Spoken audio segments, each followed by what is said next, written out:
আইন উপদেষ্টা আসিফ নজরুলকে নিয়ে সামাজিক যোগাযোগ মাধ্যমে প্রচারিত অপবাদের প্রতিক্রিয়া জানিয়েছেন স্থানীয় সরকার পল্লী উন্নয়ন ও সমবায় উপদেষ্টা এবং যুব ও ক্রীড়া উপদেষ্টা আসিফ মাহমুদ। বুধবার রাতে নিজের ফেসবুক আইডিতে দেয়া এক পোস্টে তিনি এ প্রতিক্রিয়া জানান। এ সময় বিভিন্ন আন্দোলনে আসিফ নজরুলের ভূমিকা তুলে ধরেন তিনি।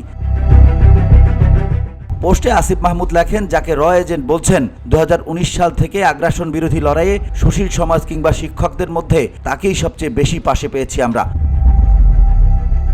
এনআরসি সিএএ বিরোধী আন্দোলন, আবরার ফাহাদ হত্যার প্রতিবাদে আন্দোলন, আগ্রাসন বিরোধী কর্মসূচি থেকে যখন জেলে গেলাম সবসময় আসিফ স্যার আমাদের পাশে দাঁড়িয়েছেন। আমরা ক্যাম্পাসের 15 থেকে 20টা ছেলে মেয়ে আর Asif Nazrul sir. VOD Bangla news desk.